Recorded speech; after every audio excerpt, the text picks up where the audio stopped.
जय भीम दोस्तों, अगर आपने अभी तक हमारे चैनल को सब्सक्राइब नहीं किया है तो प्लीज़ सबसे पहले चैनल को सब्सक्राइब कर लें और बेल आइकॉन को भी दबा के रखें, जिससे हमारे नई वीडियो को नोटिफिकेशन आपके पास आ जाए। कि आप किसी एक आदमी का हक लेकर के वहां पहुंचे। आरक्षण के ऊपर जो सरकारें कर रही है, इस बात का आपको भान रहना चाहिए, आभास रहना चाहिए कि आप किसी का हक लेकर के वहां पे पहुंचे, एक आदमी का हक। तो आपको ये सैलरी मिल रही है, ये आपके बाप दादा की कमाई हुई नहीं है, आपके बाप दादा की कमाई हुई नहीं है। इसलिए ये ध्यान रखिएगा, जिन लोगों ने बड़े बड़े महल बना रखे हैं, आप सारी बहन जी लोग बड़ा बड़ा इतना सोना यहाँ लोग पहनते हैं। मेरे यहाँ तो मुश्किल से हम लोग कान में और गले में भी बहुत मुश्किल से पहन पाते हैं शादी वादी में। जितना आप लोगों ने सोना जुटा करके रखा हुआ है, आप ये बात ध्यान रखो कि आप अपने परिवार की किसी एक महिला का हक मार करके बैठी हो, क्योंकि ये नौकरी जो सैलरी मिल रही है, ये आपके बाप दादा की कमाई हुई नहीं है, हमारे दादा साहब की नहीं है, उनके किए हुए त्याग का नतीजा। इसलिए सोसाइटी का कॉन्सेप्ट केवल ये नहीं होता कि मीटिंग ऑर्गेनाइज कर लीजिए, ऑर्गेनाइजेशन बना लीजिए।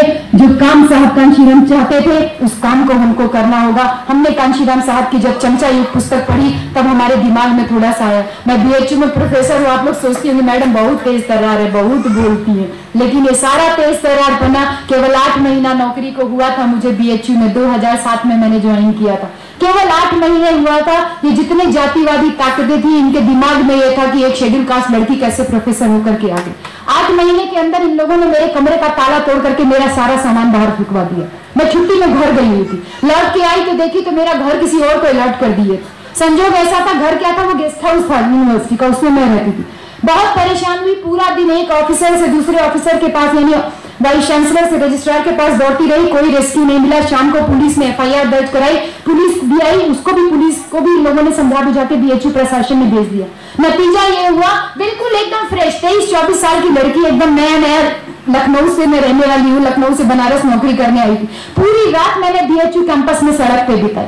जब रात सड़क पे बिताई, तब मेरे दिमाग ठिकाने आया कि जब मेरे जैसी पढ़ी लिखी लड़की के साथ में ऐसा हो सकता है, तो मेरे बाकी समाज जो कम पढ़ा लिखा या अनपढ़ हो, उसके साथ में ऐसा कैसे हो सकता है, क्या क्या हो सकता है, इसका इमेजिन कर सकते हैं। और अगले ही दिन मैंने ठाना कि मुझे अपने जीवन का उद्देश्य तय करना है, और मैं चाहती तो कॉम्प्रोमाइज कर सकती थी। मैंने अगले दिन एफआईआर दर्ज कराई और थाने में जाके बोला, एसपी डीएम सबसे मिल करके आई। मैंने कहा SC/ST एक्ट में मुकदमा दर्ज कीजिए, नहीं तो मैं इस लड़ाई को आगे लड़ूंगी। मुकदमा दर्ज हुआ, वो मुकदमा आज तक चल रहा है। लेकिन दूसरा रास्ता भी था कि कॉम्प्रोमाइज कह के आप रह सकते थे, लेकिन इसका मुझे फर्क नहीं पड़ा कि वो मेरी ACR खराब कर देंगे, कि मेरा प्रमोशन नहीं कर। 8 महीने की नौकरी, 1 साल में प्रमोशन होता है ना आपका कंफर्मेशन, उस कंफर्मेशन का भी आपको चिंता करने की जरूरत नहीं, क्योंकि ये नौकरी भी उनकी बपौती नहीं, हमारे बाबा साहब की बपौती है। इस बात को आप ध्यान रखिए, मन से डर निकाल दीजिए, डर निकाल दीजिए कि आपकी नौकरी कोई छीन सकता है, आपकी नौकरी आपसे कोई नहीं छीन सकता। बस सिर्फ आप बाहर निकलिए, क्योंकि ये दिन पर दिन आरक्षण को खत्म करने की कोशिश कर रहे हैं। कल एक भैया मिला था, 16(4)A की बात कर रहा था, article promotion, reservation in promotion की बात। सबसे पहले तो आरक्षण का गणित समझ लीजिए कि 50% में उठा के हमको सीमित कर दिया।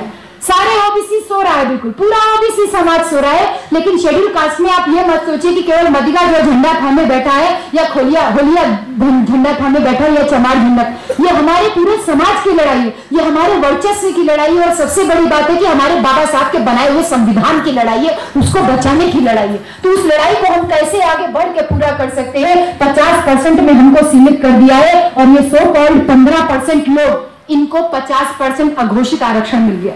मतलब सुप्रीम कोर्ट जैसी संस्थाएं बैठ करके 15% को अघोषित आरक्षण 50% का दे रही है, और देश का जो मूल निवासी है 85% समाज है, उसको केवल 50% में हमको सीमित कर दिया गया। और फिर भी हम हाथ पे हाथ धरे बैठे।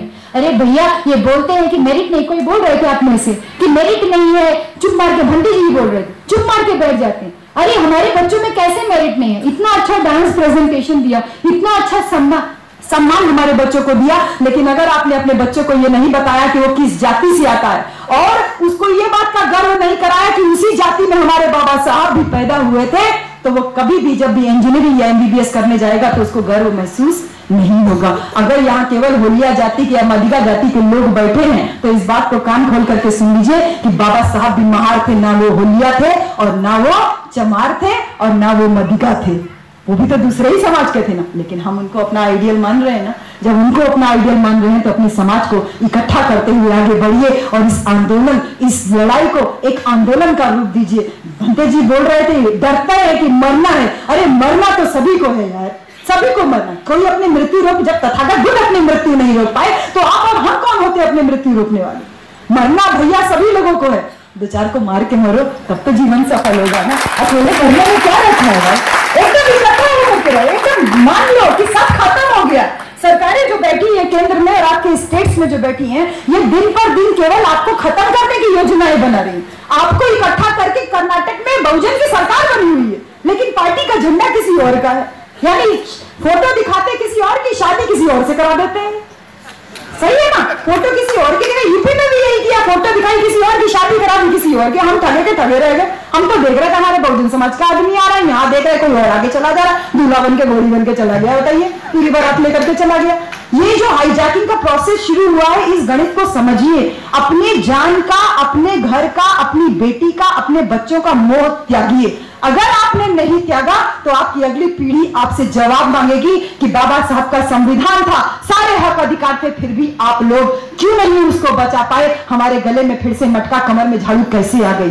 इसलिए इस आरक्षण की लड़ाई केवल इंडिविजुअल की लड़ाई नहीं, हमारे पूरे बहुजन समाज की लड़ाई है। इसके लिए एकदम तैयारी बनाइए। हर 24 सितंबर को जो 1932 को पूना समझौता हुआ था, जो काला दिवस के रूप में माननीय कांशीराम साहब ने आजमगढ़ में 1986 में मनाया था, और 1982 में 24 सितंबर को 1982 में चमचा युग पुस्तक लिख करके उसका सबसे बड़ा जो विरोध किया था, वो विरोध का स्वर अब की साल कर्नाटक में आपकी एसोसिएशन के बैनर तले होना चाहिए, पूना पैक्ट धिक्कार दिवस के रूप में, और एक जन आंदोलन के रूप में आह्वान कीजिए कि कहते हैं कि मेरिट नहीं है। अरे मूर्ख बनाने में कौन सी मेरिट है? टीका चंदन लगा करके बता देना, मुहूर्त बता देना, मूर्ख बनाने में कौन सी मेरिट है? अरे मेरिट तो हमसे पूछिए, जो मरा हुआ चमड़ा, जो मरे हुए पशु को ढो के ले जाता है, मेरिट तो उसमें है ना। मेरिट तो उसमें है जो उस मरे हुए पशु का एक एक बारीकी से चमड़ा काटता है, मेरिट तो उसमें है ना। मेरिट तो उसमें है ना जो उस कटे हुए चमड़े को बैठ करके रंगता है, पॉलिश करता है, उसके बाद उसमें जूता बनाता है, मेरिट तो उसमें है ना।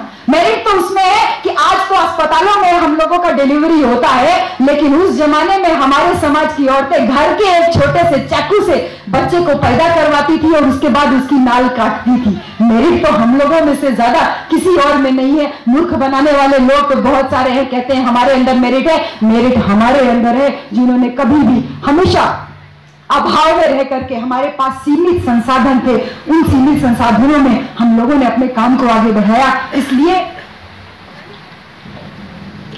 अब की 24 सितंबर को हम लोग गांव-गांव जाकर के मान्यवर साहब के मिशन को गांव-गांव बताने का प्रयास कर रहे हैं। आप लोग भी, यहाँ पे मौसम बहुत सुहाना रहता है, इसलिए इस साल 24 सितंबर को एक पूना पैक्ट धिक्कार दिवस का आयोजन कीजिए और आह्वान कीजिए इस सरकार से कि गनीमत समझो कि हम तुमसे नौकरियों में कुछ सीटें और केवल आरक्षण ही मांग रहे हैं। अगर हिसाब करने बैठे अपना